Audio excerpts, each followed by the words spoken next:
Leçon de droit et cours d'histoire en ultimatum avant l'explosion. Adressé aux États postcoloniaux des Antilles et à leur soutien. Sur les fondations juridiques de leur propre effondrement. Écoutez, ceci n'est pas une plainte, c'est une mise en demeure, adressée aux puissances coloniales, France, Angleterre, Pays-Bas, Espagne, et à vous, gouvernements postcoloniaux des Antilles, et à ceux qui rêvent de vous imiter. Je vais vous expliquer une dernière fois l'équation que vous appelez histoire, car vous avez mal lu le contrat. Premier point juridique, la souveraineté. Avant Christophe Colomb, il y avait des nations. Kalina, Kalinago, Tupi, Maya, Aztèques, Sioux, etc. Pas des tribus, des peuples. Avec des lois, des frontières, une relation à la terre. Votre dite découverte fut une déclaration de vol. Un acte de piraterie à l'échelle d'un continent. Vous avez remplacé notre droit par votre force. C'est le crime fondateur. Point final. Aucun traité de cession. Une conquête, un vol. Ensuite, vous avez importé vos esclaves, vous les avez brutalisés sur notre sol. Leur lutte fut noble, leur liberté, mais leur liberté sur notre terre. À l'indépendance, vous avez joué le tour de passe-passe juridique du siècle. Le uti possidetis, les frontières du voleur deviennent sacro-saintes. Vous avez pris le modèle de l'État-nation, l'outil du colonisateur, et vous l'avez déclaré liberté. Vous avez dit, les peuples de Cuba, Jamaïque, Haïti, Dominique, Barbade et autres sont nés. En attribuant, sans notre consentement, à vos descendants d'esclaves, une nation excluant les Kalinago, dits morts, même si vivants. Vous avez transformé une majorité démographique créée par la traite en un titre de propriété. C'est du recel, juridiquement, moralement. Vous esclavagistes, mais aussi vous, descendants d'esclaves, êtes les receleurs d'une souveraineté volée. Vous ne voulez l'entendre. Vous trouvez ça folklorique. Vous appelez ça l'unité nationale. Nous, on appelle ça l'effacement politique. Vous avez construit votre maison sous le toit de notre maison enterrée. Et vous nous demandez d'y louer une chambre en silence. Ça ne tient pas. La faille est sous vos pieds. Et nous sommes la mémoire qui va la faire craquer. Vous, descendants d'esclaves, devenus gouvernants, votre douleur est réelle. Votre lutte fut juste. Mais votre droit s'arrête à la liberté, pas à la souveraineté sur notre terre. En prenant le pouvoir dans le cadre de l'État colonial, vous avez adopté le péché originel. Aux rares qui nous offrent un siège au Parlement, c'est une charité qui confirme le vol. Vous nous réduisez à une réserve en Dominique, c'est une prison à ciel ouvert, un alibi. Vous nous cadenassez dans vos musées pour mieux enterrer nos droits vivants.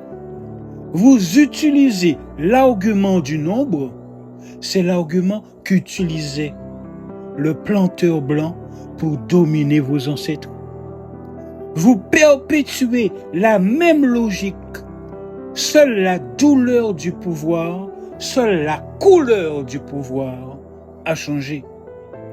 Vous croyez que notre colère est un poème, que nous disparus et vous, les nouveaux maîtres? Vous avez oublié que notre guerre aux Européens a duré 150 ans? Nous savons durer. Mais cette fois, ce ne sera pas une guerre dans les mornes. Regardez autour de vous. Nous ne sommes pas tous dans la réserve. Nous sommes vos voisins. Nous sommes invisibles dans votre foule. Le jeune Kalina de Guyane qui se suicidait, le jeune Kalinago de Martinique qui se noie dans le mépris. Ils ont compris de ne plus se tuer eux-mêmes, mais de trouver une autre cible. Une étincelle à Pointe-à-Pitre, un feu à Castries, un brasier à Fort-de-France, une guerre sans frontières, une guerre de l'identité retrouvée, une légitime violence. Vous ne pourrez pas bombarder des ghettos, car le ghetto, ce sera partout où notre nom est nié. Vous ne voulez pas l'entendre, vous trouvez ça catastrophique, vous appelez ça progressiste. Nous, on appelle ça l'effacement politique. Vous avez construit votre maison sur le toit de notre maison enterrée. Et vous osez nous demander d'y louer une chambre en silence. Ça ne tient pas. La faille est sous vos pieds. Et nous sommes la mémoire qui va la faire craquer. Je suis le grand chef des îles Kusalawa Kulakalukera, vieux, malade et bientôt silencieux. Mais ma voix a déjà fui sur les réseaux. La feuille de route est publique.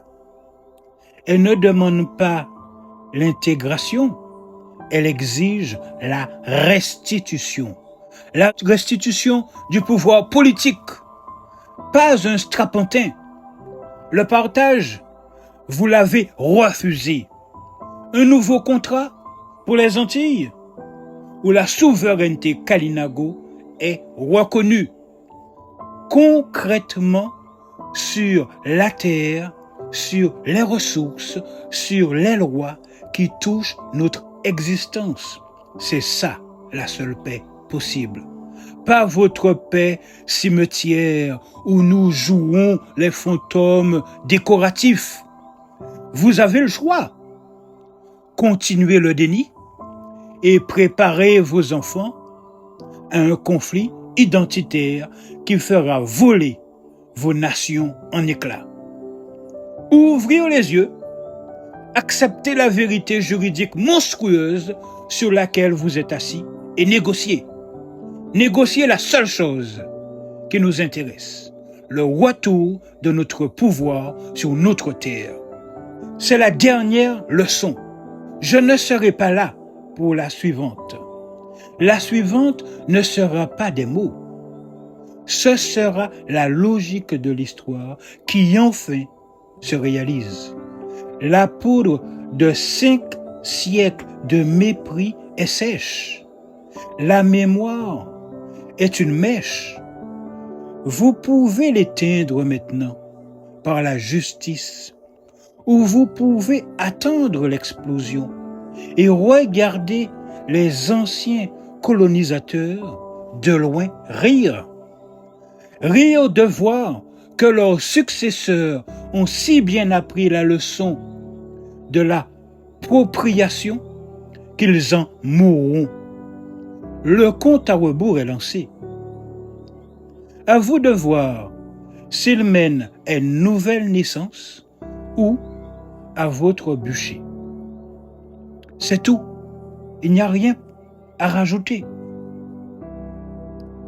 Prophétie du 6 décembre 2025.